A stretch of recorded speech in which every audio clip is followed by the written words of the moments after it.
All right, everybody, welcome into episode 71 of Two Countries, Two Americas, All Sports. We're almost a third of the way through 2023. It's April now, April 5th, 2023. It feels like summer today in Chattanooga, almost 90 degrees, and it is time for the summer sports to heat up as we close down the winter sports. I'm Chattanooga. I'm not Chattanooga. I'm Nick Hill in Chattanooga, Tennessee, United States. And joining me as always from Americana, Sao Paulo, Brazil is Gustavo Tomazeli. Guys, how are you on this Wednesday evening? Doing great, doing great. It's gonna be it's feel like a little bit fall here in Brazil. The temperatures are getting a little bit chilly, but not as chilly, I guess, as like in America comes like February. But doing good, doing good. Ready for another episode of the only podcast. Talk about the two sports from two different countries, and where we have two hosts where one can watch the sport from the other country and vice versa. That's amazing. Yeah, right now I'm watching Palmeiras play Bolivar in the 31st, well, probably not in the 32nd minute, level at one. Yeah. But, Gus, you can watch my Atlanta Braves in Brazil while I cannot, at least not legally. Yeah, going all the word of streaming. It's crazy. Yeah, tomorrow a lot of Corinthians fans are going to be looking to watch Corinthians, and it's going to be a hard game to find because they're going to be on Paramount. But as you said, currently Bolivar and Palmeiras 1-1. Beautiful goal by Flaco, or a lot of people say Fraco, which means weak in Portuguese, Lopez, but he did a beautiful goal. Then Bolivar tied the game. We're going to update as we go. I will But say let's this is an awkward looking stadium with a track around it. Like all the signs and stuff on it. I mean, I kind of like it's kind of like a retro vibe to me. It's in the capital La Paz. It's in the high altitude, like I think it's like 4,000 meters up. Yeah, so it's right. It's like right close to the Andes and all that. Yes, yes, yes. So a lot of Brazilian teams have a hard time playing up there, because of it's hard to breathe and kind of like those kind of difficulties. Oh, absolutely. So this is definitely going to be an interesting game. That's for sure. Bolivia are definitely controlling the ball at the moment. It looks like, but yeah. So I guess let's start here in the U.S. though, and actually we're going to recap the Final Fours and start with the women's side, because to me the women's side was far more interesting this year, and we're still talking about it days later because a whole bunch of crazy stuff happened. So first and foremost, congratulations to the LSU Tigers. They won the national championship. Kim Mulkey won her fourth national championship, the first women's coach to win at two different schools. She's now third all time as in the women's coach, only behind Pat Semin and Juno Ariyama. They defeated Iowa 102-85, not South Carolina, because Iowa had upset South Carolina in the semifinals when Caitlin Clark absolutely beat them by herself.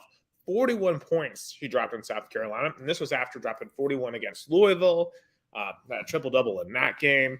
And Caitlin Clark still put 30 up in this LSU game, but that just was not enough because LSU was on fire in this game, and Iowa's weakness it was their defense. So, LSU definitely earned that championship. But championship. Just to start off with that, it was just insane how this unfolded, because that Iowa South Carolina game to me was one of the best women's games I've ever watched. I thought that was the intensity of it, the back and forth nature of it, and the playmaking that Caitlin Clark had to pull off in that game was spectacular.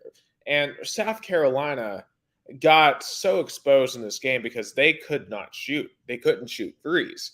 And Iowa basically dared them to, and South Carolina just couldn't do it. Also, South Carolina, despite being the best defense in the country, could not stop the pick and roll. Clark was finding Monica Susano down low with no defense the entire game. I mean, it was just really, really surprising to see a Don Staley coach South Carolina team really get exposed like this. Yeah, but but this South Carolina team had some up. I mean, there's some troubles before, even though they were up, they were coming to this game undefeated.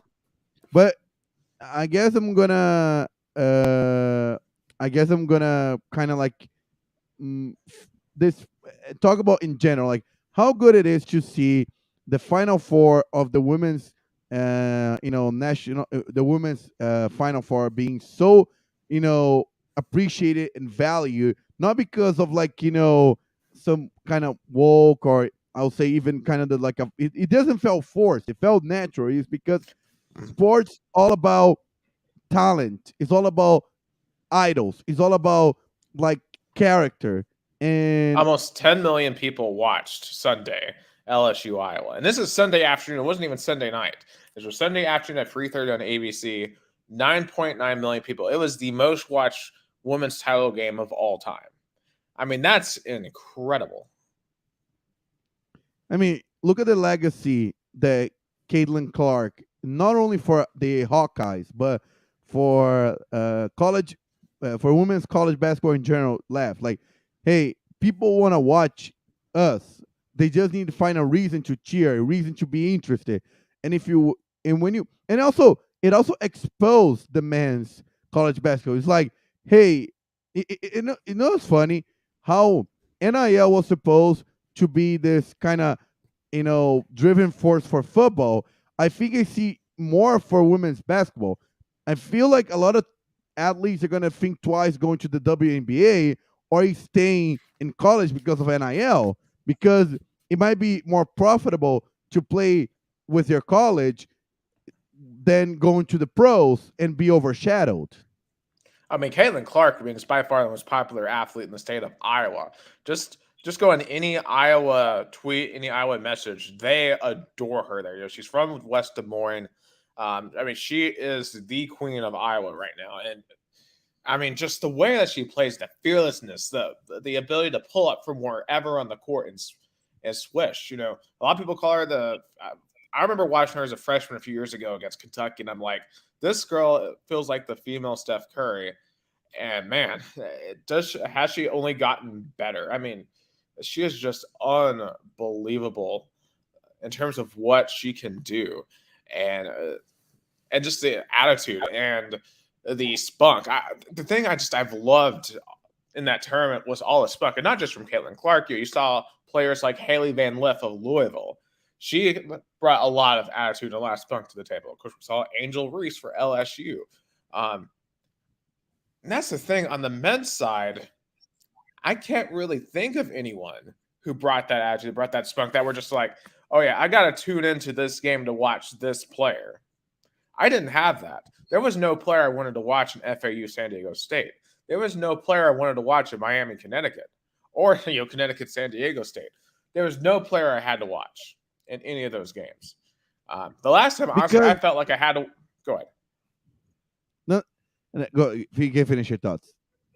Yeah, the last time I felt like I truly wanted to tune into a men's game to watch a player was probably John Morant back at Murray State.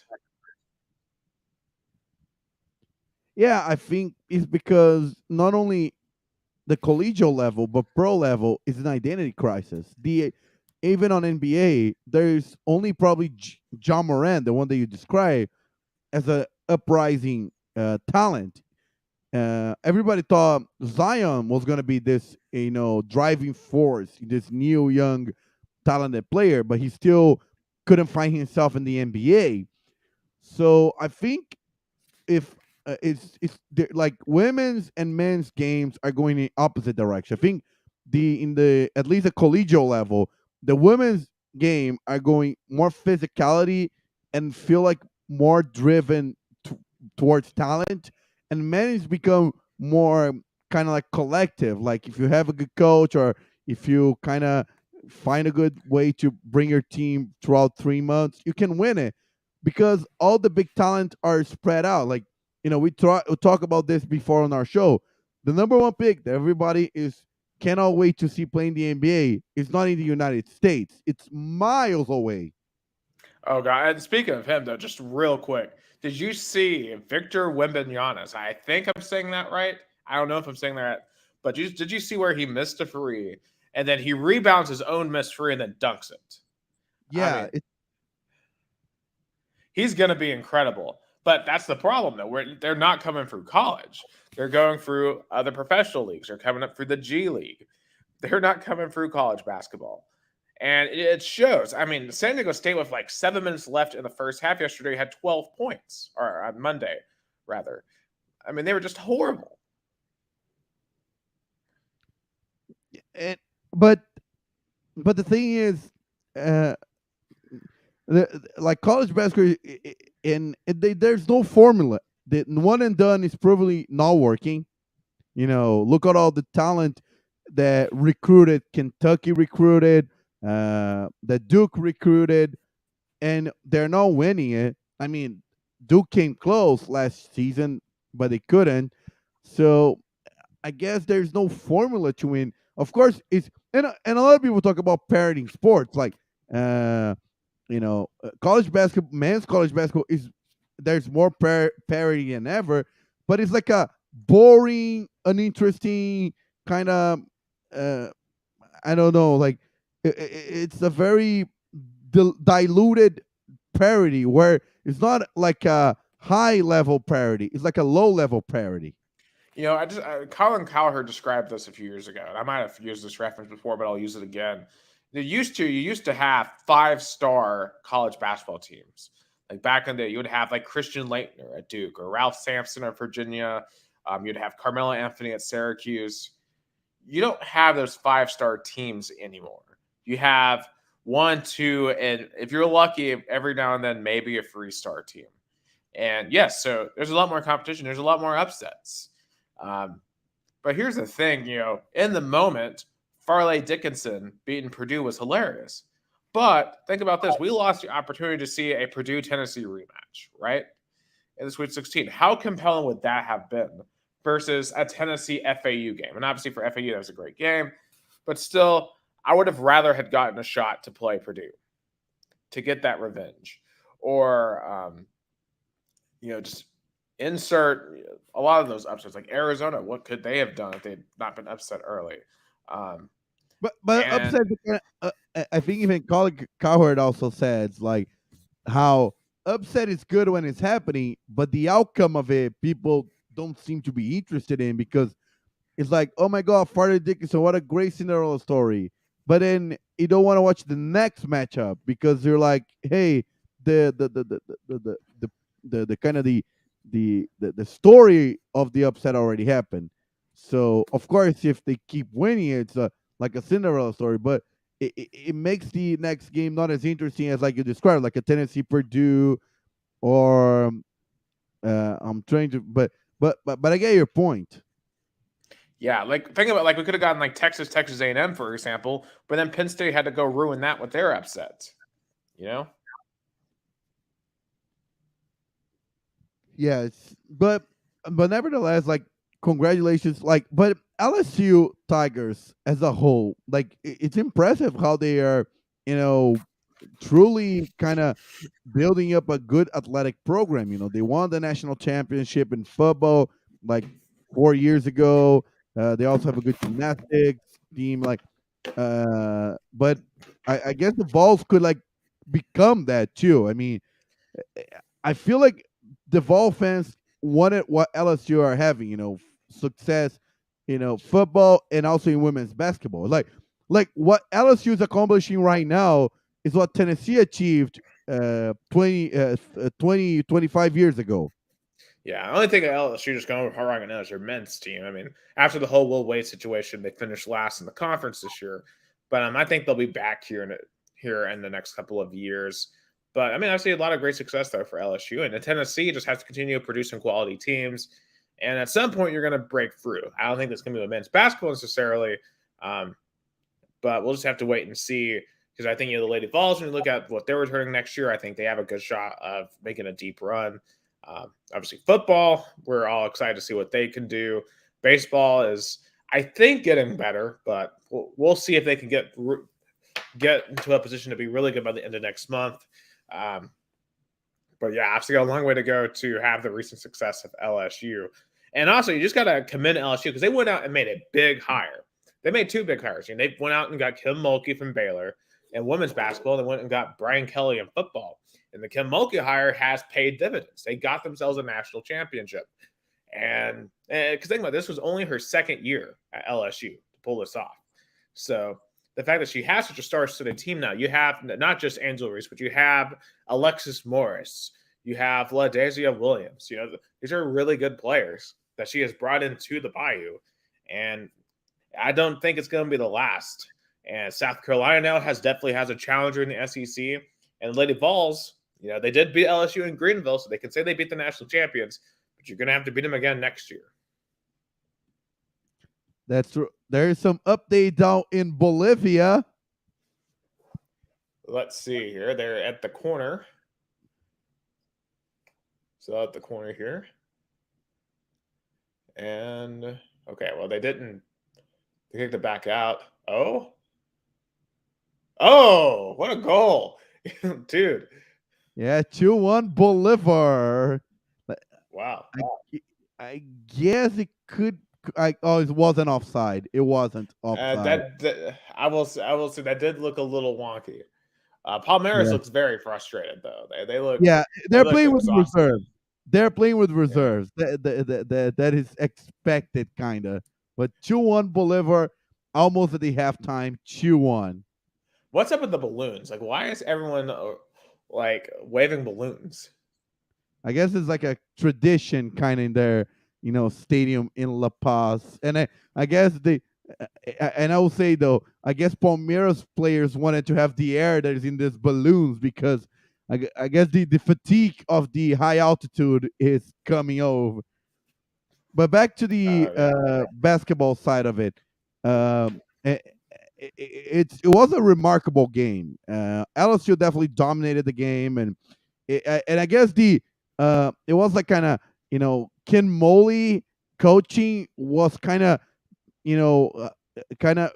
it took it over then Caitlin Clark's ability. Like she did such a good job in this this national title game that Caitlin Clark, I guess, couldn't kind of overcome. But I think I would just say they got to find a way to play better defensively if you're going to win a national title. They got lucky South Carolina couldn't hit a lot of threes. Remember, they were out rebounded by double and still won against South Carolina. Just they will have to play a little better, and then that's partially getting better talent. And I think there's a cap of what they can get at Iowa because Caitlin Clark is truly a once in a generation talent.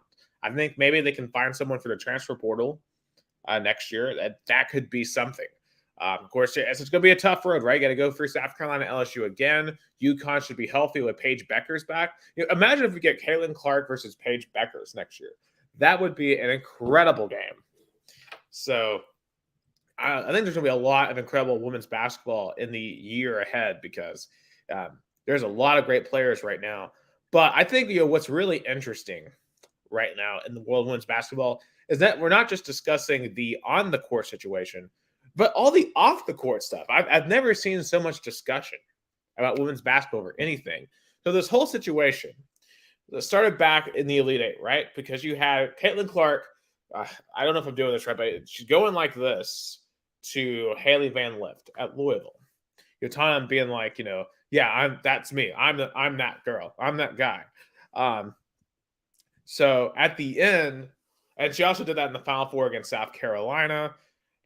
And then at the end of the LSU game, Angel Reese, the star of LSU, does the same thing to her, kind of mocking what Clark did. I think it's personally hilarious, right? Like, you won. It's so great because it's like, that's what we love in sports is the people, players provoking each other, kind of, hey, you should, using the other kind of players gestures to provoke, because like provoking players, that's what I love about soccer. Like it's an important ability. Like provoking another player is important, but not using any foul language or anything like derogatory or sensitive or even racist. But like I don't think it was anything at all like that what Angel Reese did. She just used a gesture that Caitlyn did to provoke her. Yeah, I mean, and even Caitlin Clark said herself, she should never, Angel Reese should never be criticized for what she did. I'm just one that competes, and she competed. I'm a big fan of her. So, like, Caitlin Clark had no problem with it because she was doing the same thing to everyone else. Like it's all part of the game. Like like they're competitive. They're competitors, and they're going to try to impose their will on each other. And because I mean, I think it's just possibly a lot of people just forget, yeah, they see women out there, but these are athletes. They are fighting for that territory. They are going to go after each other, and it's just weird. Weird. All the people who are like, "Oh, this is so classless." It's just so classless, and almost, and we might start going into a bit of controversial territory here.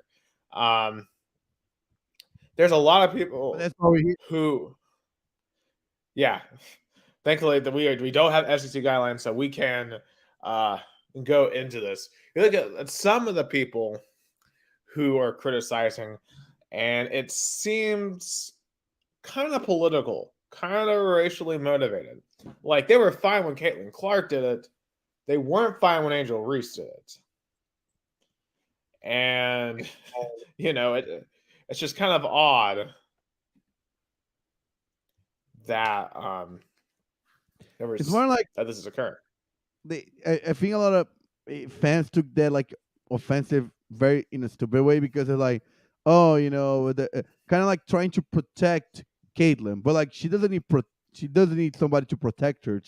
And also as you said, she understood that since she lost the game, she deserves to be provoked because she did that when she was winning it. Yeah, it's. I mean, it just seems like a double standard, right? Like there's something that for some people that makes them angry when they see Angel Reese do it when they know instead of when they see Caitlin Clark doing it. I think a lot of people became huge Caitlin Clark fans during this tournament, so that might have a little part of it. But LSU's team won this game, and I understand Reese didn't have the best game. She only had 15 points in the championship, but she's still a champion. And she did a lot to get LSU in that position. So, I don't really see the problem here with Angel Reese doing this. Now, another Angel Reese controversy this week, though. I don't know if you saw this, but this involves the First Lady, Jill Biden.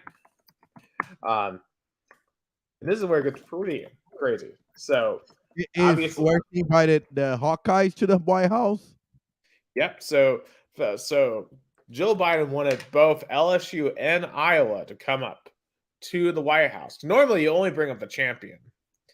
So Jill Biden said, "I know we'll have the champions come to the White House. We always do. So we hope LSU will come. But I'm going to tell Joe I think Iowa should come too because they played such a good game." But you know why? Also, I mean, since you brought up, Iowa's a important state in the primaries. That's a really good point. Now, on the Democratic side of things, though, there's only one person that's primarying Biden so far. That's Marianne Williamson. I doubt you're going to see any serious primary competition. Although I think Marianne Williamson, she could make things interesting. But I mean, Biden should be the nominee, barring some sort of health situation or illegal situation. But definitely, if there were a primary, right, like Iowa is one of those first states. But still, Angel Reese tweeted a reaction saying a joke in response to Jill Biden. And I understand her frustration because it devalues the symbolism of the national champion in collegial sports going over to the White House if the runner-up goes too. Yeah, hold on. Then there's a clip of Angel Reese today. She said, "We'll go to the Obamas instead. If the roles were reversed, verse, it wouldn't be the same. If LSU had lost, we would not be getting invited to the White House. So Angel Reese is in full beef mode with the first lady. Um, I mean, I don't think I've ever seen something like this, at least in the White House. I mean, we've seen athletes sometimes go head to head with politicians, but this is a pretty wild scenario right here. But again, I understand her frustrations because hey, you want to invite the team because of Caitlyn. You know, I would say though, why don't just Joe Biden just visited the Iowa University? Just go up there, have a celebration, have a day. Just go to the university, have a visit. Like Kamala Harris is going to Chattanooga tomorrow. Why don't she go to Iowa and visit the university, play homage to Caitlyn? Then you don't devalue the symbolism of the women's basketball national champions going over to the White House. That's a pretty expensive visit. There's a lot of Secret Service have to Well, show she up has to money. Iowa Yeah, City. she has money. Oh my God! Like she she she she she's the first lady. She'll have arrangements to go to Iowa and even may help her husband in the presidential race. Maybe. I mean, I don't know how much. I don't think Iowa really is a swing state next year, but yeah, you never know, right? So I don't know, but it's a pretty crazy situation. As I say, I don't fault Reese for being upset with the first lady at this. And I don't think the first lady had any ill intentions by saying this. I get what she's saying, No, but this no. was a historic weekend for women's basketball. I mean, there is a before and an after to this Final Four for women's basketball. I've seen people compare it to Magic Johnson versus Larry Bird in 1979. I think it could have that type of impact for women's basketball. No, I agree with you. I totally 100% agree with you. I think she meant like I want to celebrate this historical moment for women's basketball by both teams being here to acknowledge how this game changed the way people see women's basketball, not only collegiate level but maybe even the pro level. But but you know, Angel Reese has a point. Again, the national champions visit the White House is a symbolism. But I guess with the recent kind of teams not showing up and all that stuff, maybe it kind of devalue a little bit. But if that happens, like again, I have the solution. Joe Biden just visit Iowa Hawkeyes. Just go to the university. Just make it a visit. Play homage to Caitlyn. Make it a like a PR. Make a like kind of like a PR stunt there. Problem solved. LSU goes to the White House. Done. Deal. I mean, are we getting to a point though where that's going to get outdated? Because inevitably someone's going to get elected that a lot of athletes don't like, and like, what if Ron DeSantis wins the next election?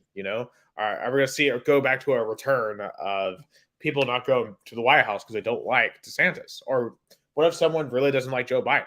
I mean, there's a lot of people out there who don't like Joe Biden, and they decide not to go back. I mean, the whole thing. It's the whole thing when it started with Trump. I feel like it really is kind of snowballed into this whole should sports teams even come to the White House? Because I think it's a great thing. I think it's great because I think the president, in addition to policy, is supposed to be a symbol in the culture, right? And I think that the president should be interacting with other aspects of American culture because that's what stuff like sports binds Americans together.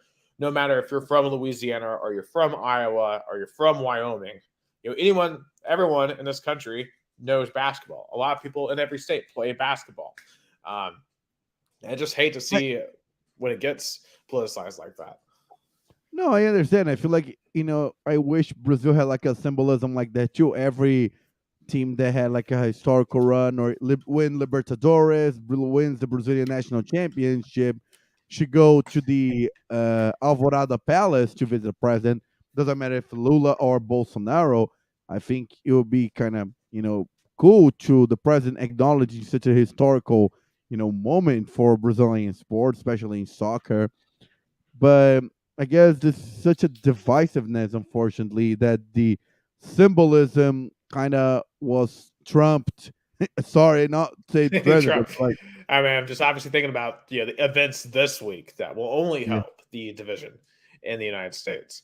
So yeah, crazy times. And I'm kind of nervous about what the next year and a half is going to bring to the country. But that's you got to take it one day at a time. But yeah, so that's congratulations once again to LSU. They deserve it. A great run for them to win the national championship. But congratulations here to Caitlin Clark. Just an incredible run, one of the greatest seasons of basketball history ever in college basketball, men's or women's. And she's only a junior, folks. She will be back as a senior, and it's going to be a wild ride next year. So I'm excited to watch some college basketball next year on the women's side. I don't know about the men though. On the other side, as we were talking about earlier, with all the issues that we're seeing on the men's college basketball side right now, I'll be honest. The men's Final Four, outside of the ending of FAU San Diego State, which was a fun ending, with San Diego State getting the buzzer beater, the rest of it was boring. UConn, taking care of Miami in consistent fashion, and then UConn taking out San Diego State in convincing fashion. It feels like UConn always wins the most boring championships, but they are the yeah. champions nevertheless. It's their fifth one in 25 years. It was crazy about this is people are debating whether or not Connecticut's a blue blood. Connecticut is like a top 5 program in the I mean, country. in collegiate basketball, they're the definition of blue blood. I mean, what program in basketball as a whole, consider both genders, has so much success as at the Yukon Huskies? Oh yeah, yeah. That it's a definition of a basketball school. Their football team does nothing. I mean, they made a bowl game this year for the first time in a decade. You know, like there are times where they consider not even having a football team. This is a basketball school through and through, and basically they're like them and Villanova. I think are. I think I'm noticing a pattern here. The Big East constantly gets disrespected. I think it's because they don't have football programs.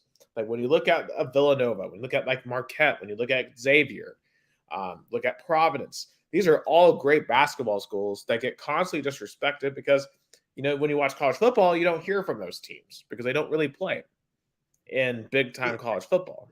They play in like in like obscure division. I think it's like almost like a second division.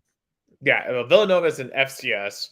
Marquette doesn't even have a football team. I don't think Providence has a football team either. UConn plays as an independent in Yeah, they FBS. used to be in the ACC, but they said I guess they part ways. Correct. Well, I think UConn was in the Big East when they were in football, and then Big East dropped football, so UConn went to the American Conference, and they were so bad they left that. And they value basketball so much more, so they went back to the basketball Big East.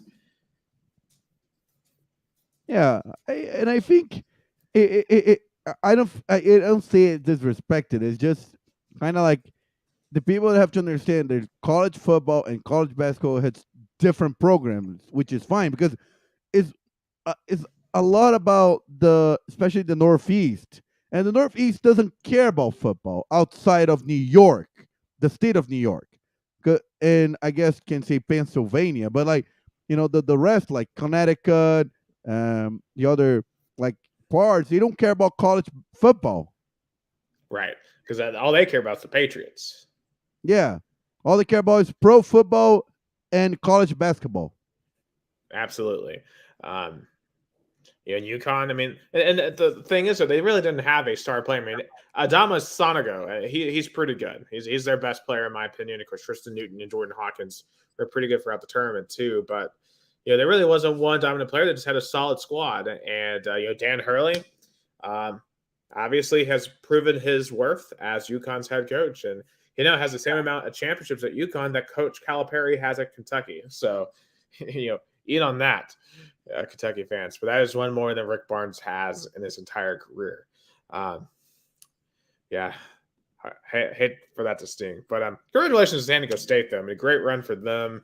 I'll be entirely grateful for them knocking out Alabama, especially this Alabama team. So I'll be forever grateful for their especially performance. a guy named Nick in Tuscaloosa. Really like that. Oh, absolutely. Absolutely. We adore San Diego State for what they have done. But unfortunately it wasn't that exciting.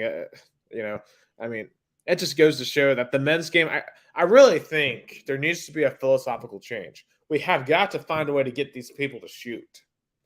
Like in the NBA, those guys can shoot the lights out. They're fun to watch. College, it's too random. It's way too random at this point. Like I feel like the women are more fundamentally sound. They can shoot better. Um, these men can't, and I don't know. I don't know what that's going to change. I Real almost feel like funny. they go ahead. The revolution that I guess was catalyzed, like was kind of had a face as Stephen Curry with a 3-point shoot, kind of changing the game, kind of made the women's game more interesting because it made it because the biggest knock I think I heard when I was in US between the men's and the women, they're like, women can dunk, but now even in the NBA, players are not valued by their dunks; they're valued by how much three they can shoot. Oh, absolutely. It's a space game. And women have always had to play a space game because they're not. I mean, obviously, you have big bodies like a Brittany Griner, for example, or a Candace Parker that could go down low and really impose themselves down low, but it isn't the same as is on the men's side.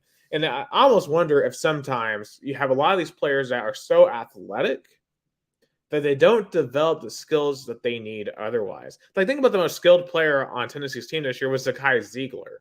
And there's a reason why he had to be the most skilled player on the team because he's 5'6". So he had to be skilled in order to play on a D1 court. But look at Euros in comparison. He's 7 foot tall. So he's gonna do whatever he needs. So he's gonna do some stuff because he's 7 foot tall, but it took him a long time to develop some skills. He didn't really have a lot when he came to Tennessee. And I think right now what you're seeing is a lot of players aren't coming into college with the necessary skills because they are able to physically bully themselves as as athletes. But then when you get them against other equivalent athletes, then it just becomes a mid-off because no one can shoot. No one can spread the floor. And it feels like college basketball players used to be able to shoot a lot better than they did now. Yeah, it's so funny how women's basketball are finding an identity, kind of like embracing what the NBA is doing, and even make it more like personalized. And a college basketball in the men's side is in an identity crisis, in an all-time identity crisis.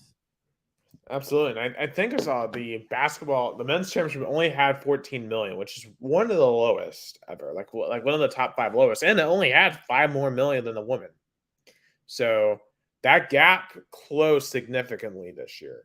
And, it, it's just insane just how boring the ending of this tournament was. And it just goes to show, it goes back to our conversation last week. I wish there was a way to make the entire tournament exciting because the first 4 days are incredible. That first weekend is amazing, but it falls off a cliff after the second round. Yeah, it's the kind of the uh, especially when there's so many upsets in the beginning. Then in the middle, you lose the quality of the game. Absolutely. And then there's like when Alabama lost, I looked at the bracket, I'm like, there's no team in this I care about anymore. I don't have my team anymore. And Kentucky's lost, Alabama's lost, Duke's lost, North Carolina isn't here. Like, and I don't care about UConn. So it's just insane. Yeah, well, congratulations to the Huskies, and I will say though, they are definitely the the University of Kentucky breathes college basketball, men's and women's. Oh, absolutely. They are the basketball school. And I guess just to wrap it up, what are we going to take away from college basketball this year? I feel like we've probably summed it up. Women's is on the rise. The men are in a crisis. And Tennessee is still a good basketball school, but not a great one. Yeah, there's still, or the question is, and the truly hard question does is Tennessee happy with the what Rick Barnes is doing, which is making the team relevant, having a good regular season, beating great opponents, uh, couple, kind of, having to be like getting to be the number one team in the country every other year, but always disappoints and be eliminated in March Madness. That's the big question. I think Tennessee fans are asking themselves, like, we love Rick Barnes, we love how he made the program better, but are we satisfied with the end result? I mean, here's my counterpoint to that. This year proved to me that this tournament is just complete nonsense.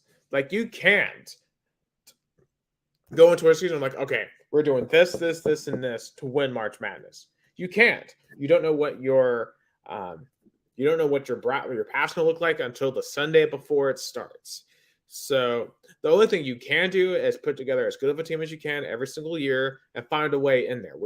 We've been a top 5 seed every year for the last 5 years, and chances are you won't break through because it's a hard tournament to win.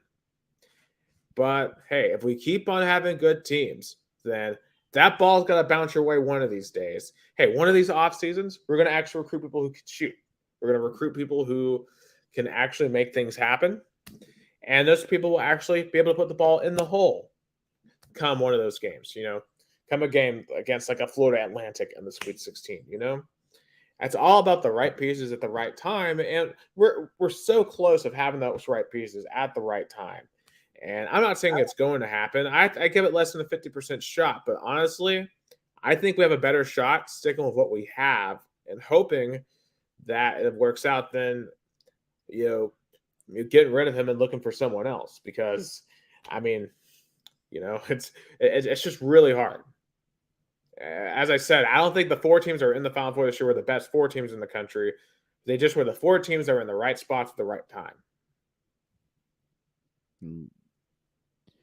Yeah, again, Nick, it's the kind of thing that, like, we love the idea of a, like, and the like big question is, we talk so much about expanding college football playoff, and like college basketball playoff is expanded as it can be, and they're not getting us the excitement of a competition of high level.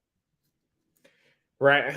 Here's the thing, though. Like, 68 teams is a lot different than 12 teams in football. I think 12 teams will be perfect in college football. Like, I think that all those teams should be really, really good, and you're going to have some quality matchups within them. 68, though, in a truly fair competition, it'd be like the NBA, right? 16 teams, 7-game series, right? Those in the most fair of ways, and that would have been chaotic, very chaotic this year. And So, and again, I feel like uh that goes also to football, but also to basketball. I don't understand why you can do the playoffs in the universities courts. It'll be make more sense. It'll be because, like, what is the big advantage to be the 1 seed compared to the 16 seed? Like what is like an advantage that you get? There's yeah, none. on the women's side, you get to host Yeah, the top yeah, 16. I think honestly that maybe they should think about the men, but there's too much money in the first 2 rounds. Like, there is no advantage to being yeah. the 1 seed in the men's. That's what I'm saying. I think honestly next year, if we get to mid-February and we're a top 10 team, Barnes should rest everybody for the last 3 weeks. Like, look, Because is low management coming to college basketball? if you're smart, yes. Yeah, Because who cares? Like, literally, if Tennessee had won 2 more games in March, no one would care that they struggled in February. yep.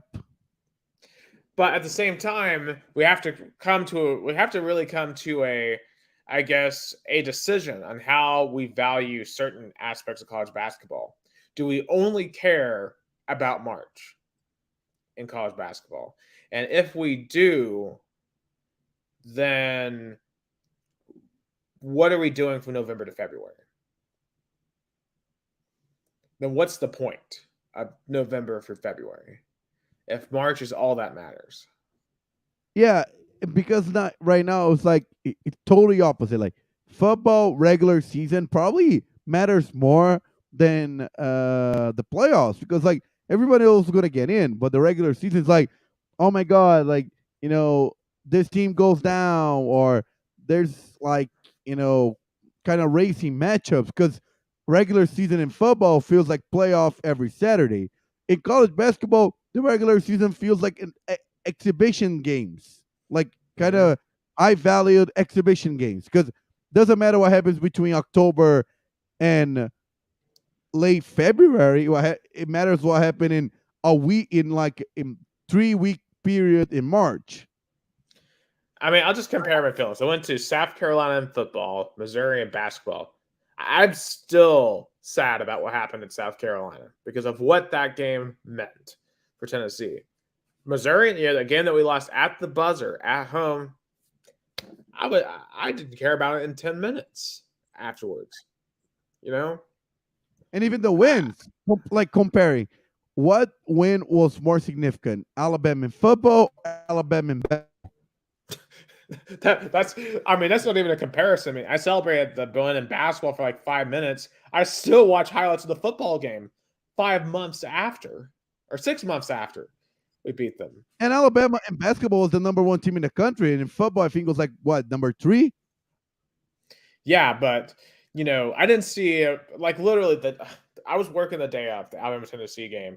I was walking through Coolidge Park here in Chattanooga, and literally, I had there's a car full of people, and they were just blasting out Rocky Top, and I'm just singing right with them. I didn't see that the day of the Tennessee Alabama basketball game. You know, it's just.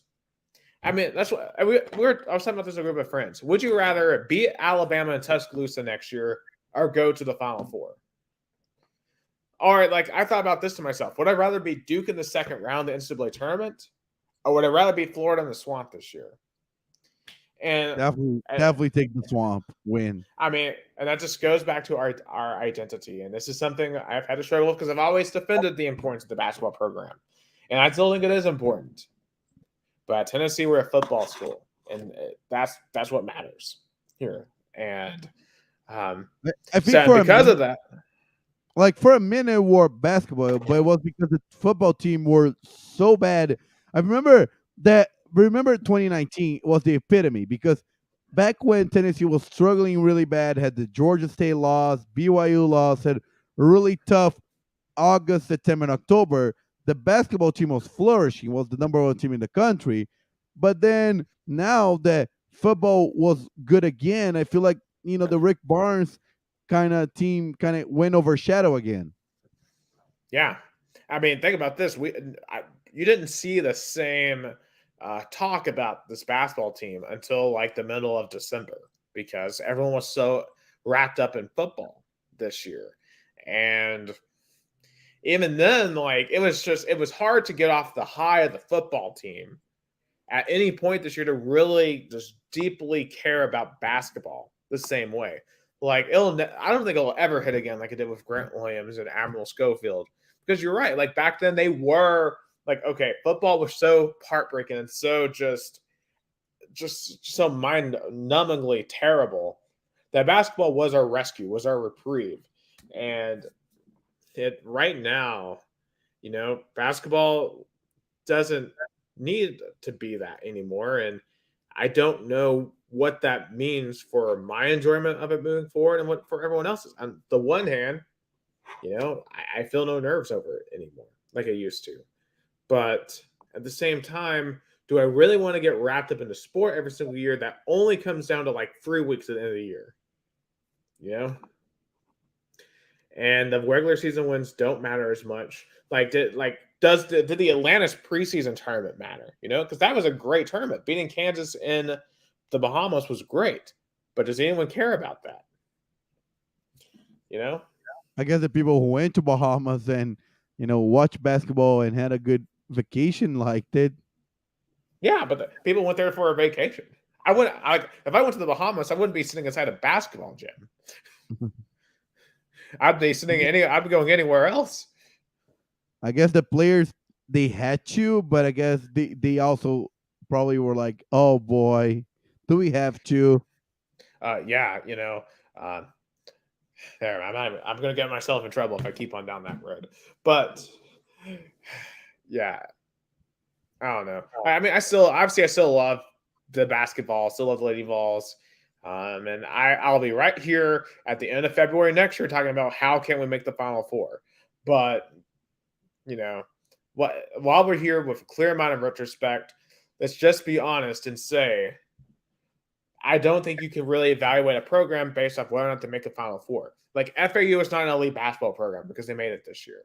Yeah, San Diego State's not elite because they made it this year. Miami's not elite because they made it this year. Connecticut's done it a lot, so they're definitely an elite program. But you got to do it a lot.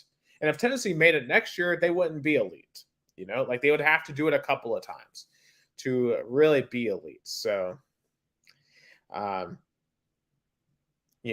kind of where we are, and maybe the breaks will finally go our way, but I'm preparing for them not to because that's statistically when it's most likely to happen. But yeah, so that's college basketball in a nutshell. I feel like that's a down note on college basketball, but we're honest. We're honest here. We don't. yeah, yeah. John, I wonder if John. Really hope John Rothstein isn't watching. He's probably thinking of heresy because he lives, eats, and sleeps college basketball. Maybe to a fault. I don't know how any person could love college basketball that much. But hey, to each their own. And obviously, in the coming weeks, we'll talk more about the NBA as those playoffs are nearing, getting closer. And actually, there was one topic I wanted to bring up in terms of NBA. Kyrie and Luka and the Mavericks have been just so bad together. Like they were fourth when they joined up in Dallas in the West, and now they are not even in the play-in round. I mean, I they have think been horrible. it shows that Kyrie Irving such a toxic player. Only LeBron James make him a winnable player, a championship kind of player. He failed everywhere. Boston, Brooklyn, and now Dallas. Like I guess to a point like it's not like the team's fault. It gets to the player's fault. Yeah, I mean, it's just insane just how their defense took a nosedive. And honestly, Luka isn't playing good either. I mean, look at the plus minuses. Kyrie is actually plus 22, but Luka's minus 62. But you have to wonder what influence Kyrie has there. And I think you're right. I think Kyrie is just a bad influence on that team. And they're losing again tonight. They're losing to the Kings. Of course, the Kings are actually good this year. So, and the Kings are going to the playoffs. Congratulations to the city of Sacramento, suffering for 17 years. They finally get to go root on their Kings in the playoffs again. That's just awesome. And they're going to get a first round playoffs too, and they're going to get to host game 1 too in the first round. Yeah, like he deserves. Especially, I guess a lot of fans have the what happens in 2001 back in their minds. I certainly hope so. I hope that the Kings go deep. Also, shout out to the Lakers. Honestly, I thought the Lakers were dead in the water, but they're now above 500, 31-48. They've 7-3 in their last 10. And don't look now, but LeBron and AD are healthy. They're playing. What's gonna happen? And they're gonna face the Clippers tonight, which is a crucial game because they literally have the same number of wins and loses, and Right. And that's the playing game because the Clippers are in 6, the Lakers are in 7. So whoever wins that game would be in the spot to avoid the playing round. But the big question is for the NBA, it's like how to the point that the Eastern Conference within they still have to play 10 days already have all the teams are either eliminated or in to the next round. I mean, those teams are just so bad. I mean, the bottom 5 teams there are just terrible, right? I mean, Indiana has Tyrese Halliburton. Obviously, he's phenomenal, but just He doesn't have any help. And I think a team like the Pistons, they're just trying to tank for Victor Wembanyama, and I don't blame them. Like, that could change their entire franchise if they get that man. So I hope for Detroit's sake it works out because we need the Pistons back. The Pistons have been terrible forever since the mid 2000s. So I'd love to see them come back. Also, think about this potential matchup right now. If this were to stand, the Suns and KD versus Curry and the Warriors in the first round, maybe. Wow. That would be an incredible first round series. And then potentially if the Lakers win tonight, then you might get Lakers Kings. Wow, yes. Oh my God. Man, that'd be the 6-free. And you'd have potentially a 7 seed. Could we get maybe Pelicans Grizzlies? Could we get Zion versus Morant in the first round? I'm not sure who would be the best matchup there for Denver. Honestly, I would love to see OKC make it just because I think Shai Gilgeous-Alexander is amazing. But obviously, I think this is going to be a fascinating playoffs because it's really young versus old. But like you talk about, how about Denver and Dallas? It would be an interesting matchup. It would be, but I don't know if Dallas is going to make it at this point. I think they've perhaps put themselves into too much of a hole, and at this point, I think that Denver would sweep them. I think Nikola Jokic obviously is behind by OKC. Yeah, it's really difficult to see them really winning here. I think my question is, can the Nuggets finally put it all together? I mean, Nikola Jokic obviously averaging a triple-double almost, could be in conversation for MVP again. Then on the East side of things, you got your usual suspects, Bucks, Celtics, and let's be real, I think that's what the Eastern Conference Finals are going to be again. There's Bucks, Celtics, and that right now is the rivalry in the East. Unless you think the 76ers could knock off potentially the Celtics. Could the Cavs get in there? Could the Knicks get in there? I mean, then we're going to have the Knicks back in the playoffs, which is going to be fun. I mean, we love Madison Square Garden during the playoffs. Like, the Knicks should always be in the playoffs because that's amazing. The Nets with their young core, I think that's going to be fun to watch too because they're no longer hateable. Like, the Nets before were a team that you could not like, in my opinion. Now I think they're a team that you really could like. Of course, you got Miami. I want to see Trae Young getting back into the playoffs. He's fun to watch. So, and obviously, I mean, they're in the play-in, which they're in the play-in. I count the play-in as the playoffs because it's already kind of do or die game, don't you? Yeah. Like the first matchups in the March Madness, they are March Madness. Right. So it's going to be very interesting. See how this all plays out. Of course, right now, well, Dallas just came back. It's now 79-78, Dallas, and the Grizzlies are up 101-88 over New Orleans. Looking at just some of the more interesting scores, Celtics won over the Raptors, Bucks won over the Bulls. So they're on that front, but of course, we're gonna have I mean, all eyes today is Lakers Clippers. I mean, I think there's going to be an electrifying Lakers Clippers game. Like, I feel like LA is going to be rocking it. It's like, if you're a Clippers fan, you're going to show up, like, because you want to be LeBron AD's team to be like, hey, we're going to the playoffs and you guys going to have to get into the play-in. And the Lakers, if they win, it's like, hey, we're back and we're getting to the playoffs. We don't have to even go to the play-in. It's going to be an amazing game. I mean, tickets are going for definitely no offense, Gus, but I've definitely just turned my TV over to ESPN as that game is about to come on here in a few minutes because that's going to be certainly interesting to watch for sure. No, that's fair. That's fair. Unfortunately, I guess I hope. Let's see if the channel they usually broadcast. The channel they usually broadcast NBA on like open on broadcasting channel is not showing. Sad, but it's okay. Yeah. But anyway, I was just seeing a highlight of Luka, and he looks kind of sad there. But that was when they were losing. But I think they're up now. So Anyway, so definitely we'll be watching to see what happens there in the battle for the LA Derby. But speaking of another professional sport, it was Major League Baseball opening week, and you know, it just a lot of filling out for these teams, a lot of trying to figure out your rotations. Braves are dealing with a lot of injuries right now. We literally had Max Fried go down with an injury first game. He's on the 15-day IL. We still don't have Max Soroka back. Who knows if he'll ever come back? But they're 5-1. They just swept the Cardinals on the road, which I always love that. I I mean, can't stand the St. Louis Cardinals. shout out to Matt Olson. He is crushing it. Like I guess he's like scored like what 3, 4 home runs already this season.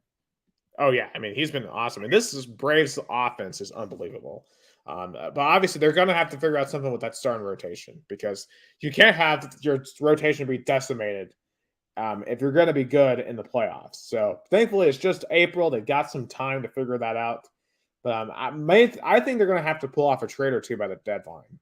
I think to really solidify that rotation to be in a spot to try to go for their second title in 3 years. So another question is like, how about Tampa Bay? How about Tampa Bay Rays, the only undefeated team within 6 games? But again, they only played the National and the Tigers, so I guess it wasn't Yeah. like a hard competition. Well, the Braves did lose a game to the Nationals, so I do have to give the Rays props on that front. Uh, Again, it's just 6 games though, so let me see how far they can take that undefeated streak in because I don't know what is the longest undefeated start in MLB. What is Wasn't it? the It's A's that even went to that the movie about? okay, so it's the 1987 Brewers and the 1982 Braves started 13-0, both of them. Um, So it's so they're halfway there to trying to get to that record. I don't know if they will. Let's see, what is their? Oh yeah, they could definitely beat the A's though. They could sweep them. Boston isn't that good. They could get to 12 at Toronto. Can they make it to next Saturday in Toronto? I think that's kind of hard. But look at how low some of these ticket prices are. I mean, you can if you're looking for some cheap family entertainment. You can go to Rays Blue Jays in Toronto for $9 next Friday. how about White Sox and Giants for $4? I mean, it's Chicago. Yeah, if you want to freeze your butt off, you can. I definitely Yeah, got to make but the some Braves Braves game though. What are they?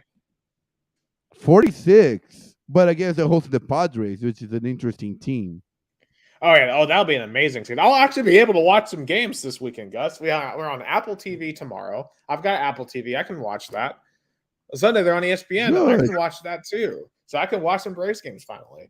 So I'll take that. But why there's 4 games already postponed because of like I guess the weather because of snow? Oh yeah, we've had some just horrible weather in the U.S. We've had like 3 tornado outbreaks now in the last 2 weeks across the central U.S. I mean, it's just been insane recently. And obviously, my thoughts and prayers are with all those who've been affected by the storms across the country, and just a whole bunch of places. This morning, a couple of people got hit in Missouri, for example. But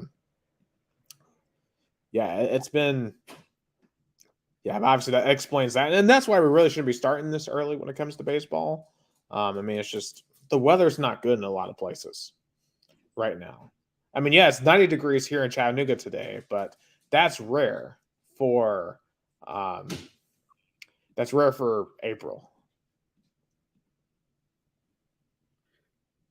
And how about Shohei Ohtani? Great start of the season. I know I know the Angels are not going to be sustainable, and I how can I say it? Like it would be good to see them going to the postseason, but you know that it's not going to happen.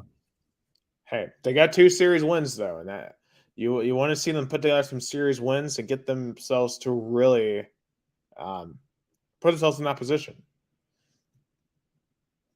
So, and especially with a guy like Otani, maybe that can happen this year for the Angels, but we'll just have to wait and see. So probably the worst start right now, the Phillies, 1-5, Yeah, especially the run getting swept on the road by the Rangers. is that early season fluke, or it just shows they're in the hangover, I think it's losing the both. World It's a Series. complete hangover. Remember last year, the Braves got off to a horrible start, and they were able to recover and come back and win the division. So I think they'll be fine once they get their mojo back. Also, the Mariners are disappointing too, 2-5 so far. I mean, the Braves are getting a good lead. They are the only team above 500 in the NL East. Yeah, so we got a long way to go though. It wouldn't be ironic if the Mets pulled off a comeback on the Braves this year. Honestly, I wouldn't even be that mad if that happened. Um, so anyway, but I think the one question I wanted to ask baseball wise, I don't know how much you've gotten to watch. I've watched a little bit. I really like the pitch clock, and some old time fans might hate that, but I like it. I think in the modern age, I think you got to find ways to keep the game going. People have less time for free stuff, and if you can fit those games into people's free time, I think that's all for the better. So I like the pitch clock. I think it makes the game interesting. It makes it dynamic. Like sports needs to be dynamic. Oh, absolutely. And baseball has desperately needed to be dynamic and to be more creative, right? Because, think about the creative things baseball has done. The only real thing I can think of creatively is, the Field of Dreams game. And the Field of Dreams game was amazing. But that's a rare example of baseball being creative. Yeah, that's true. Yeah. Also, just to kind of wrap up baseball as a whole, on the college side of things, baseball, they went down to number 1 LSU this week. They didn't win the series, but they did win the last game on the road. They won it convincingly 14-7, and they outscored LSU over the whole series. And I know they lost the series, but I think they're starting to get it going just a little bit. I think they got a long ways to go. They still really got to get that lineup really gelled, but I think they're beginning to. And if you remember last year, the national champion was Ole Miss. They struggled for most of the year, but they were on it in June, and that's what matters. And I could see Tennessee maybe pulling off something similar. They're only 11th. They're still 11th in the country, so they got a chance, I think, to turn this thing around to be really good. I mean, as bad as the stars it feels like they've had, they're still number 11 in the country. So that's certainly important to remember for anyone panicking in the fan base. And like we talk about in college basketball, does the regular season really matters to compare what happened in June? Yeah, I think honestly we're in the same position. I mean, think about last year. Last year was amazing for the regular season baseball, but it all came crashing down the last 5 innings of the season against Notre Dame. So at the end of the day, I will trade some losses in the regular season for a College World Series. So Yeah, that's how I feel. Like, Ole Miss can talk about that. Yeah, so we'll see if we're able to be Ole Miss. And remember, too, college baseball is even harder to win than college baseball. Just ask Dave Van Horn, the guy who wants to run his mouth about Tony Vitello all the time. We must remind everyone, he's also won no championships. So I would almost venture to call him the Rick Barnes of baseball. So, if any Arkansas baseball fans are watching that, let that sink in. Because, Arkansas baseball fans, if you've ever seen them on Twitter, they love Tennessee baseball more than they love their own team. They're always in our mentions anytime Tennessee loses a game. I think they watch Tennessee baseball more than 90% of Tennessee fans do. They are obsessed with the Vols. It's just crazy. It's so weird how obsessed Arkansas baseball fans are with Tennessee. Yeah, I don't know. It's the kind of rivalry that is makes interesting, but how intense it is. Oh, absolutely. And I think we go to Fayetteville in a couple of weeks, so that's going to be a fun series. But anyway, so the baseballs. Who did they play this week? Let me check it out. I think they should be back at home this week. They might play Alabama, but I'm not 100% sure. They play. Let's pull it up. They're Florida. They play Florida starting tomorrow, which actually Florida's number 3 in the country. So that's going to be a big series. And all those games are on TV. ESPNU tomorrow, SEC Network Friday, ESPN2 on Saturday. And then next week they go to Arkansas. The week after that is Vanderbilt at home. And then Mississippi State the week after that. So some huge series coming up on Rocky Top for the baseballs. So we'll find out truly how much better they are. But kind of sticking on Rocky Top and transitioning back over a little bit to the NFL, Hendon Hooker. The rumor is he's flying up the draft boards. And some people think he might be a first-round draft pick. Some people have him as high as 5. What do we think is going to happen with Hendon Hooker in the draft? Kind of like Lamar Jackson. Remember how people felt he was going to do the third or second, even third round? He went to the late first round by the Ravens. Hendon Hooker, I've been telling, he's going to be the steal of the draft, like Lamar Jackson was for the Ravens. Yeah, right now CBS has him at 19 to the Bucks. I think the Bucks would be a phenomenal landing spot for him. I think any team with a lot of experience like that will benefit from Hooker because Hooker is older. He's more experienced. I think he's smarter. And I think he can grasp the NFL playbook faster. So I really like the idea of Hooker going there. But you know what I would really love? And I don't know if this would even be smart, but this is what I would just personally love. What if the Titans trade up to free, which is the rumor right now, that the Titans or maybe the Raiders are looking to trade up to number 3 from the Arizona Cardinals for a quarterback. And what if that quarterback is Hendon Hooker? Now, I don't actually think it's going to be Hendon Hooker if the Titans trade up to 3. I think it's either going to be Anthony Richardson or Will Levis. Now, let me just say this. Oh, maybe. And that's what scares me. Because if Tennessee drafts Will Levis, I am going to be furious. I'm warning you now. It'll be an all-time draft meltdown if the Titans draft Will Levis. In fact, honestly, I'll say this. If the Titans draft Will Levis, we have to do an emergency podcast. Because I am going to be very upset. And I will have to talk it through.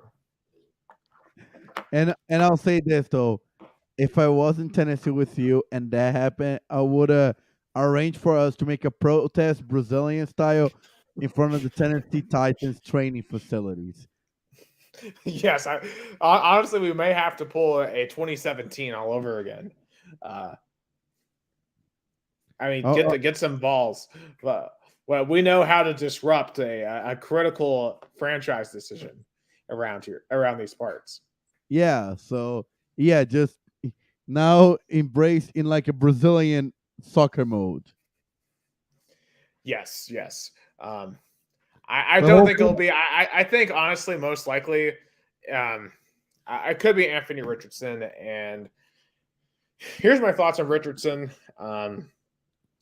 Is he a heavily athletic? Yes, he's exciting. Like he made some great plays at Florida, but I don't think he's a winner, and that's my concern with Richardson. He didn't win games for Florida. He was inconsistent as a passer. You would really have to develop him. Now, could he turn into a Josh Allen?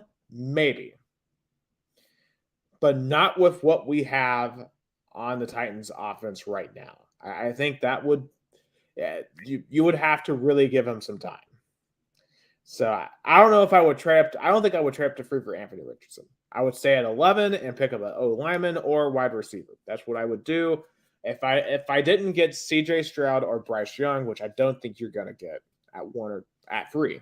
Now, if one of those two were to fall to 3, then yeah, I would take one of those two. But we have so many deficiencies right now on this team that I think there's a lot of good quality that you can get in this draft at 11 that you don't have to expend your entire draft capital for the next 3 years. Because you're going to need all those draft picks to really restock the terrible decision making of John Robinson. And I just don't know if this is the time to spend draft capital to get a quarterback. When I think we're not going to be very good this year and get a high draft pick next year. And I think there's going to be some quality picks out there next year. So that's just kind of my thoughts on what the Titans should do here. I would not trade up to free. Yeah, it will be very, but hopefully they won't make a bad decision as they did in the last draft.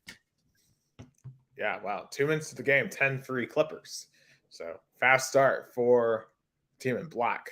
But speaking of the Vols getting their quarterback of the future, the Vols got themselves a QB recruit on, I believe it was last week. Let's see. I can't remember who it was. It was it wasn't him. It was, geez. Man, I am blanking. I'm trying to remember who we got here.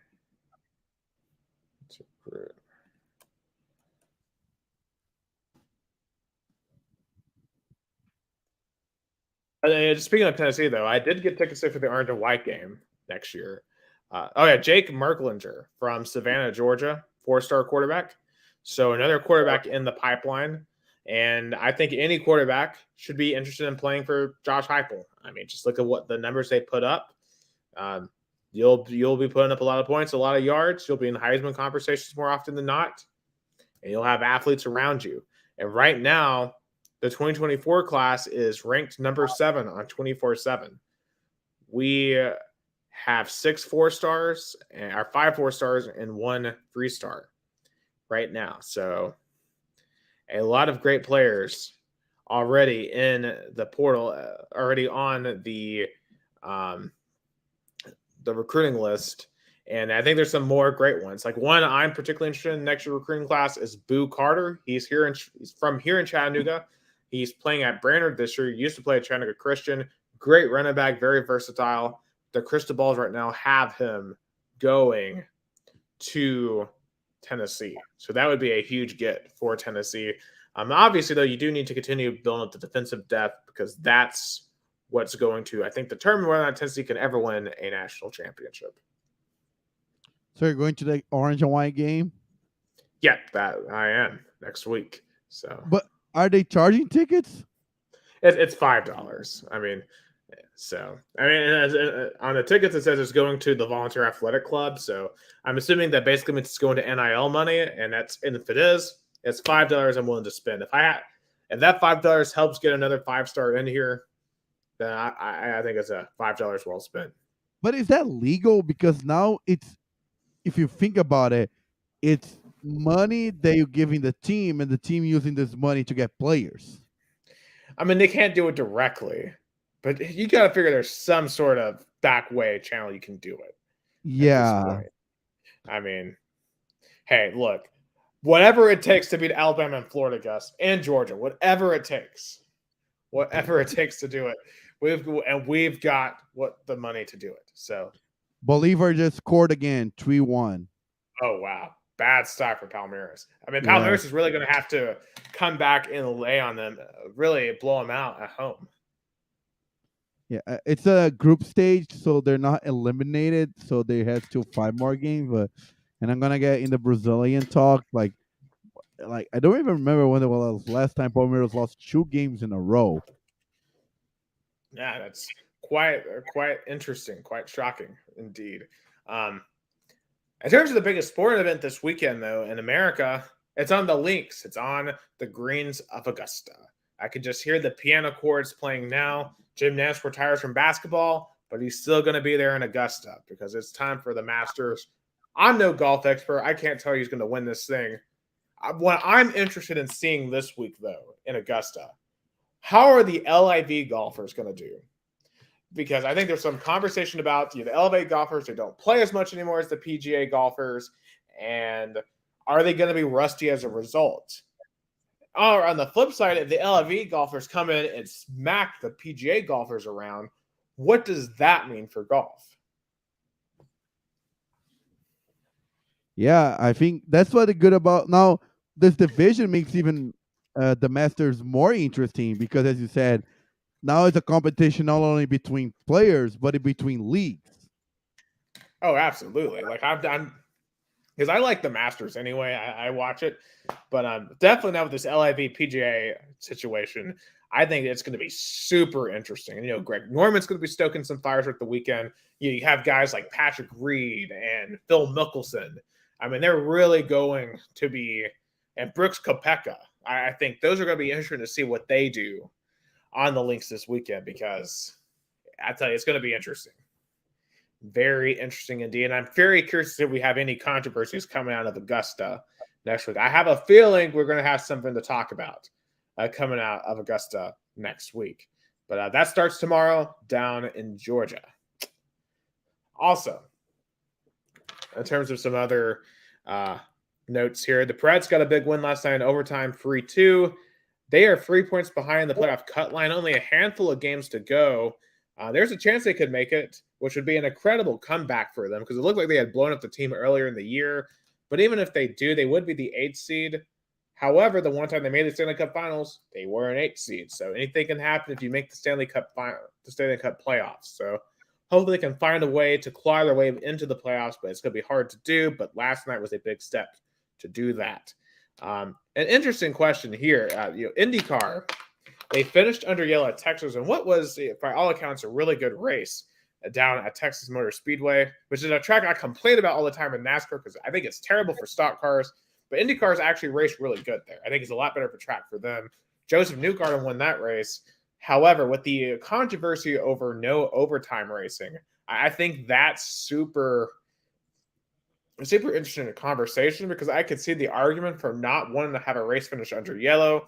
But I think when you look at NASCAR and how the overtime has affected races, it's just a lot of these races have turned into demolition derbies. I think, when you look at the Circuit of the Americas last week, for example, that was an absolute disaster of an ending to an otherwise a really, really good race because everyone just turns into kill mode at the end and they just run over everyone to try to win the race. And IndyCar would be worse because, as we know, IndyCars can go flying. Yeah, like through fences and stuff. I mean, we don't want that. So I'm fine with no overtime in IndyCar. And frankly, we should consider getting rid of it in NASCAR. Yes, sometimes races are going to end at yellow, but my counter to that would be you had 400 or 500 miles to get to the front. So if you weren't in the front with 4 laps to go, you probably weren't getting there anyway. And I mean, just what are your thoughts real quick on overtime in Indy? Because I think that's a bad idea. Yeah, race again. It's so funny how America tries to implement a lot of rules and ideas from the general sports and race that doesn't work. Like the playoff system in the NASCAR, overtimes in Indy. It doesn't work. Like Formula One is a standard. Why you don't embrace Formula One? I mean, IndyCar does. IndyCar doesn't do it. There's some fans who want them to, and I think that would be a mistake. Because, as I said, it's a race. Like, you have 500 miles to get to the front. If you didn't get to the front by mile 497, that's your fault if the yellow comes out. You had lots of chances throughout the race to get up front. You have to be in the right place at the right time in racing. So you shouldn't get bailed out by a overtime in racing. And I think, and like the thing in NASCAR is we have so many overtimes that it's lost its meaning. Like, it's not special anymore to have NASCAR overtime. Like, overtime is supposed to be special, it's supposed to be intense. And NASCAR is just like a procedural formality at this point. So I really don't like the overtime in NASCAR. But speaking of NASCAR, Kyle Larson won at Richmond, his first win of the year. He should have had more than that, but finally got it done. They raced on Sunday night under the lights at Bristol Dirt up in Bristol Motor Speedway. I wish I was going, but I have to work. Definitely kind of cool when they turn the entire track into a dirt track. I've seen the track dirt. It's really cool. Yeah, and also just on a personal note, long, happy trails to, or probably happy trails to a local racetrack here in Chattanooga, Boyd Speedway. I did a news story on them actually this week. A longtime track's existed here since 1951, hosted 2 cup races back in the 60s, was bought out by a construction company, and people are concerned that it might be it for the Speedway and they may tear it down. If it is it, obviously farewell, happy trails to that racetrack because it's been a long-time staple of the racing community here in Chattanooga. Of a Is lot that of the one history. near the interstate? Yes. Yeah, I I did a remember story on it on Tuesday. I remember driving Yes. by a couple of times. Like, it's near the division between I-75 and I-24. Yeah, literally right next to the state line. So I remember driving by so many times. I remember driving literally nearby where I have to like divert traffic. I remember. oh yeah, it's right See? there, it might not be there, but I spent some time there this week learning about the history. Um, Literally, Richard Petty's raced there, David Pearson's raced there. It's just so many big names. 2018 Daytona 500 champion Austin Dillon holds the track record there. So lots of big names have come through that speedway. And a quick note in soccer: this midweek is U.S. Open Cup. Oh, absolutely, yeah. I saw, and also shout out to NWSL. They have some games now on CBS. I saw that the other day. Um, I forget where. I think it was at work actually. I saw them on the TV, and so they're getting more and more exposure. Like I saw the NWSL was on CBS, the MLS was on Fox, so soccer was all over the place on the mainstream American television this past weekend and many weekends. That's nice. That's really cool. So one great result today: Chattanooga FC defeated Des Moines Mainz in Iowa 4-1. Great result. One Knox, unfortunately, was eliminated yesterday. They lost in overtime to Memphis 901 2-1. Yeah, and I saw their game last week got canceled on Saturday due to, I think, Yeah. weather issues. Another shout out to the upset. I know. Oh, I guess no, they lost it today. Appalachian SC from Boone, North Carolina. A nice team. I mean, I like the Appalachian kind of thing. They lost 2-0. The Red Wolf, big loss, 4-1 to Birmingham Legion. I'm more of a CFC guy, so I'm fine with that. Yeah, so I guess you'll be happier since the Red Wolves lost to the Birmingham by the same result as the Chattanooga FC won. Absolutely. I need to go to more games, but CFC definitely, I think they got the heart of the city. Yeah, that's true. I wish they could play one day. It would be so cool if they match up. It would be. Yeah, I would love to see what the division of that crowd would look like. But let's see any interesting results. Louisville City beating Lexington. I guess that's. How did the Indy 11 do? Because I know I saw Jason was. I know Jason was. Indy 11 tie Michigan Stars 1-1. I guess I don't know if they. I mean, how can they end up in a? I guess they. How can they ended up in a tie? I thought they were like elimination games. Interesting. So I'm trying to find out exactly how that works. Yeah, because I thought like elimination because I mean, or because it says finish. It's like, Let's see here. Connect MMT. Is there a? I'm trying to figure out if there's a bracket somewhere I can look at to determine who moved on.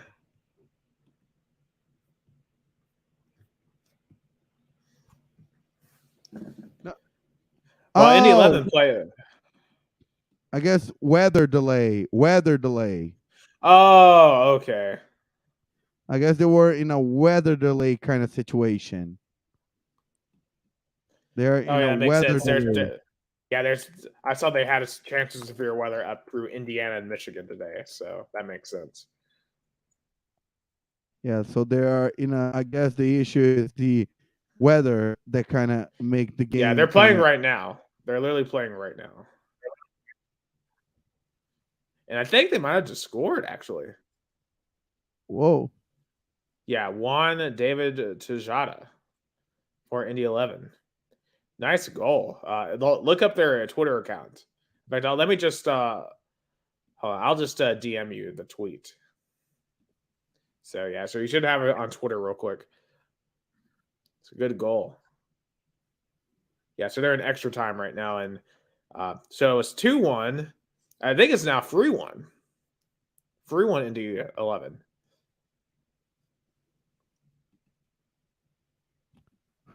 Brave fans, like, wow, really nice shot. I wonder if Jason's It's there. Jason. Yeah, I was about to say I'm gonna snap him real quick. Let's see. Let's see. I'm gonna ask him, "Are you at Indy 11?" Because he probably is. Because I know he tries to go to like all of them. But because there's not a lot of He's people a there, but diehard, he'd be one of the people diehard that would be fan. there. Yeah, but I mean, he might be busy during the week. Maybe he's busy during the week, so he might not be. But still, that's obviously a great result for them. I would assume they'll finish that out with a win. But I know you have an interesting racing story of your own from Brazil. Yes. So this week, Bernie Ecclestone, former F1 Supremo, the kind of like a commissioner, offered fresh insight into what we call the Singapore Gate, which was the 2008 Singapore Grand Prix that was kind of fixed where uh, Nelson Piquet Jr. Deliberately crashed his car, which bought a safety car that ultimately helped his Renault teammate Fernando Alonso to win the race. The controversy also had a huge influence on the title battle as a safety car triggered a botched pit stop from Massa's Ferrari crew that dropped then the leader went out to the finish 13th, while the main rival Hamilton grabbed the third place. So it's kind of like, one Brazilian racer kind of did something terrible to affect another one. Yeah, this reminds me of Spingate in 2013. This happened at Richmond.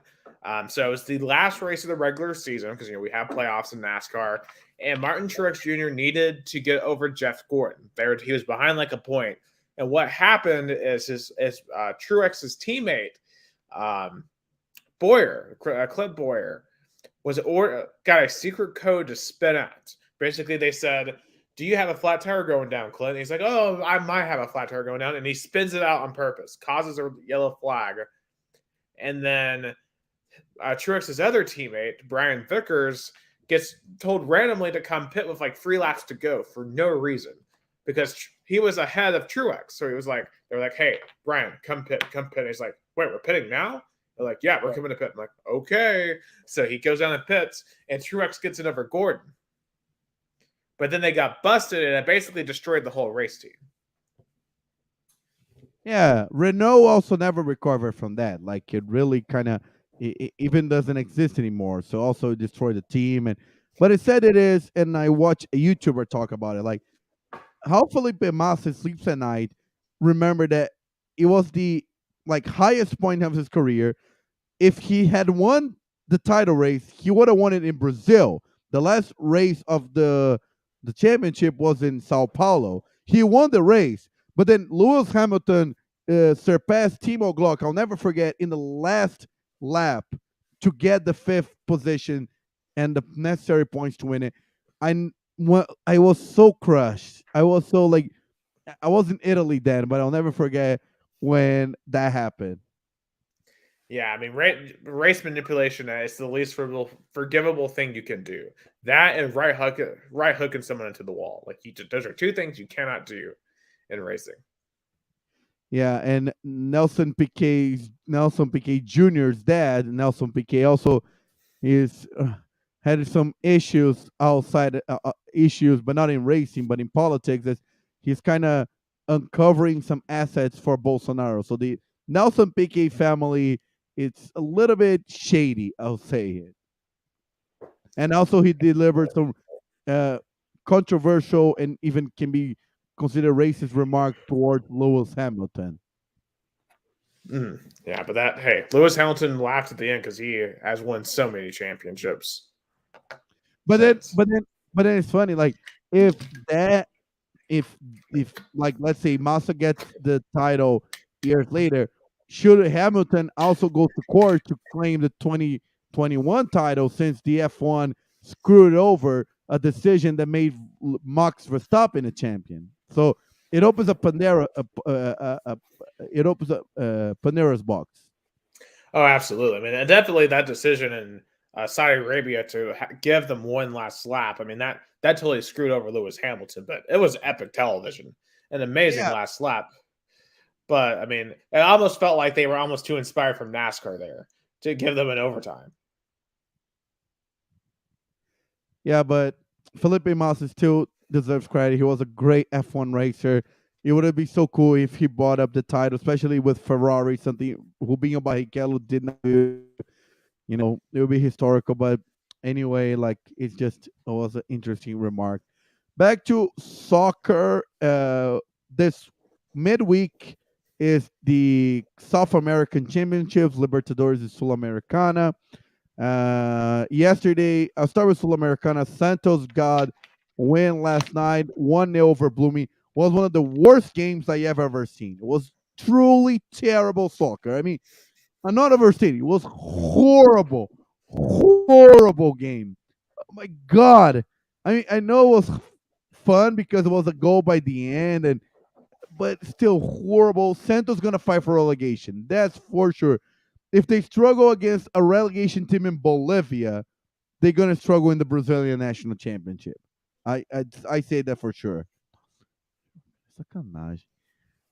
Uh, Yeah. so so I guess that's the highlight for the Sulamericana. I would think Botafogo plays tomorrow. The team from your friend down there plays tomorrow. Yeah, And and that is super cool. And obviously, a shout out to Moises is his name. I'm not going to try attempt to say his last name, but former player for Botafogo. I'm Helped set trying up to a find. did. I'm trying to find what year he played. I hopefully one day I'll find it. I love to It was kind of see sometime in his. the 80s and 90s, somewhere in there. No. Because I think I, he showed me a picture from like the '88 team. Oh my I God! If think. he was in the 89 team, that was a historical team of Botafogo because back then Botafogo was in a 21-year drought title, and they finally got the title in the in the Rio State Championship in 1989 when Mauricio scored a really controversial goal where he pushed the Flamengo defender to score. All Botafogo fans remember that game. Yeah, So it's I funny wonder. as he was sitting there and we were making fun of Victor Piera. Oh, So you should have got his contact because if he was in the 1989 team, I wonder like how was the emotion to win a title for Botafogo after a 21-year drought. yeah, obviously he wasn't the main guy I was trying to talk to, but so it's cool to like have that connection. Um, just to have, since I have grown my knowledge of Brazilian soccer. I got love that. Yeah, and speaking of Vitor Pereira, bad night for him as Flamengo got defeated by Alcas from Ecuador. He played the reserves because of the Rio State Championship final, so but he was bad loss. Like Alcas has really many opportunities, but like Palmeiras that lost to Bolivar too, both are focusing to win their state championships, and they're still in the first week of Libertadores. There's still 5 weeks more. Yeah, I mean, Uh, I think it shows, because I think we've discussed how you feel like the state championships have fallen in importance, but clearly it seems like Palmeiras and Flamingo are are taking them very seriously if they're Yeah, willing they are. to waste a Libertadores game. That's a good point, Nick. I mean, a lot of people discredited state championships, but in the end, it's a title, and you want to win titles, and it's probably more important to preserve your main players to a really. If it both like Flamengo won Fluminense 2-0, but Fluminense looks better than Flamengo right now. Like Fluminense did not rest their starters today and got a really easy win over Sporting Cristal 3-1. Like what German Cano playing is what we call sacanagem. Like German Cano is the best striker in South America. Like I know Scaloni, he deserves praise. He won the World Cup, but I don't understand why German Cano is not in the Argentinian national team. I truly don't understand. Like, don't tell me there's any striker better in Argentina than German Cano. What this guy scores is incredible. Like he scores from header, from free, from like outside of the penalty area kicks, and like he can score from anywhere. So and Fluminense was the only Brazilian team who got a win tonight. I mean, they all play on the road, like Flamengo, Palmeiras, Fluminense, all play on the road. So Fluminense was the only one who got a win. Corinthians play tomorrow in Uruguay versus Liverpool, not the English team, the Uruguayan version of it. And Atlético Mineiro hosts Libertad. And I mean, I'm curious, is Corinthians, that named after the English Liverpool though? Because I would assume so. yeah, I probably is inspired by, I would say so.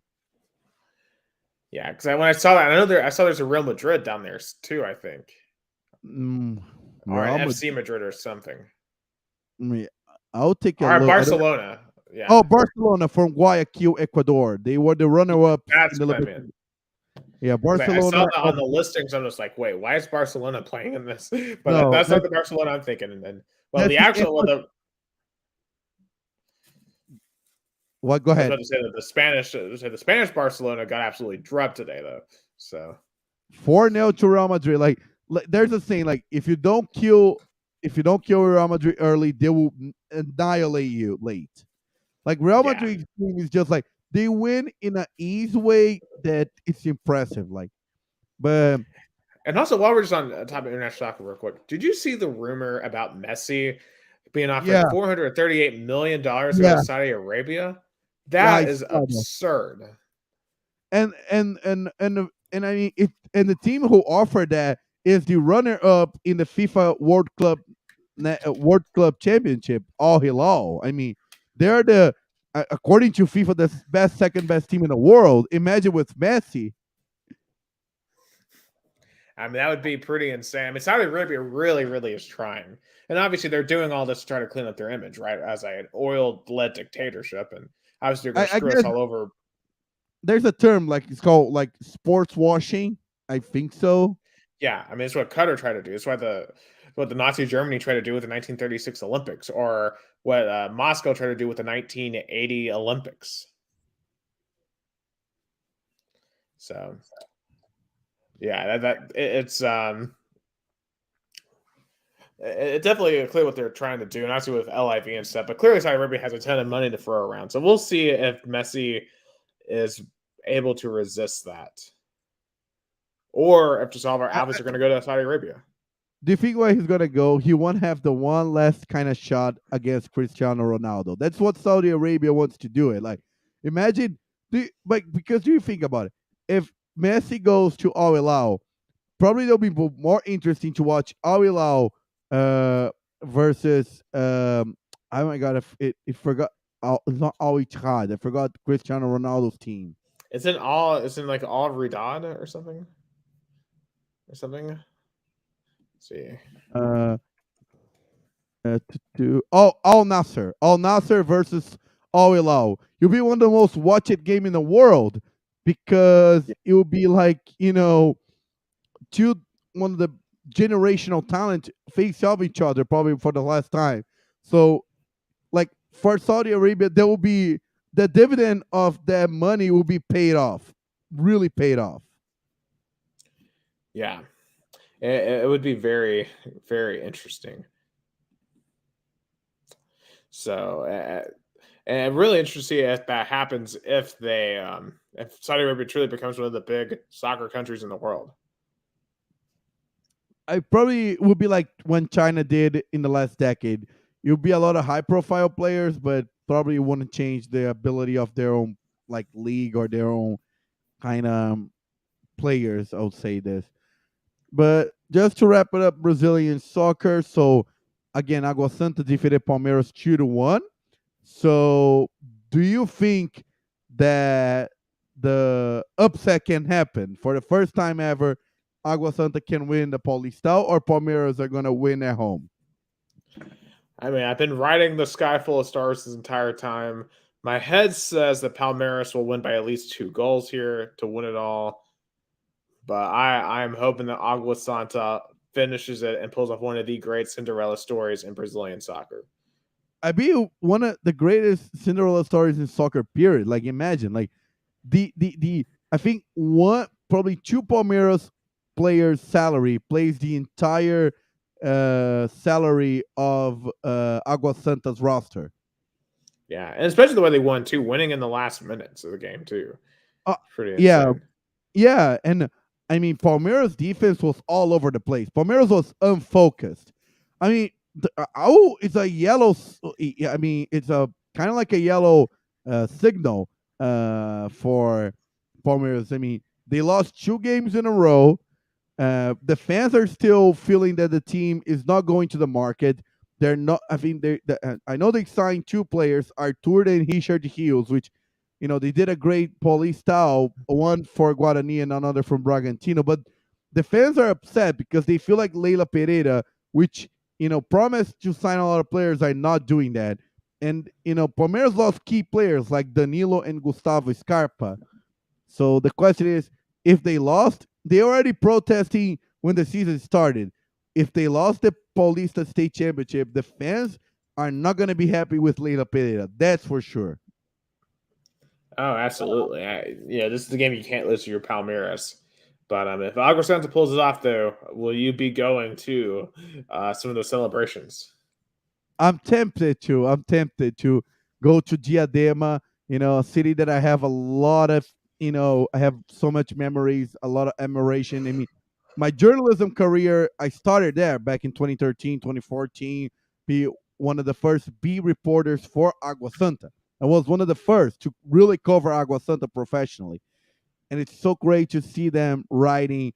And I mean, they have the same president since they started their professional story in 2013. That shows how they are committed and focused. It's been a decade and they're still the same kind of front office. Only the soccer director changed. Yeah, it seems like that's a lot of a consistency that a lot of Brazilian teams just don't have. Yeah, it's consistency. Yeah, it's been like planning ahead. They deserve to be where they are right now. They deserve. I think they're gonna drive Palmeiras hard, but Palmeiras, I think it's hard to see Palmeiras playing badly 3 times in a row. I mean, of course tonight it half counts because they were in the reserve, but Palmeiras playing badly and losing 3 times in a row, I haven't seen it. So I'm curious to see. And It'd almost my be a change of the guard moment if it happens. yeah, I know. Like you'll be, I don't know. The fans are not going to be mad at Abel Ferreira, but I think he's going to be mad at Leila Pereira, the president. I think he's going to be mad at her. And just to wrap it up, Flamengo defeated Fluminense 2-0. I think Vitor Pereira rests the players today because he knows he needs to win this tournament, because if he loses, he's going to be fired. That's for sure. Especially now that Jorge Jesus allegedly is not going to stay in Fenerbahce in Turkey. So if Jorge Jesus is on the in the free agency, Flamengo fans are gonna definitely want Flamengo to sign him and takes whatever money it can to sign him. Yeah, they got a lot of work to do because they're not getting the work done. Real Definitely quick not. update in NBA: Clippers up 54-38. LeBron has more turnovers than points so far. Yeah, they really need to win this game. I'll say this. Yep. But that's it But for our podcast tonight. Yep, episode 71 in the books here on April 5th, 2023. Thank you guys so much for listening at the end of another college basketball season. That's our second one that are in the books. We're now firmly in baseball season, NBA playoffs, soon to be NHL playoffs, Masters, all the spring and summer events, as we are kind of now a bit in the hibernation season as we wait for football to come back once again. But we still have a lot of other stuff to talk about. So for Gustavo Tomazeli down in Americana, Sao Paulo, Brazil. Oh, and soccer, of course, with tons and tons of soccer over the next couple of months. But for Gus Tomazeli down in Americana, Sao Paulo, Brazil, I am Nick Hill, live from Chattanooga, Tennessee, United States, and you have been listening / watching Two Countries, Two Americas, All Sports. Yeah.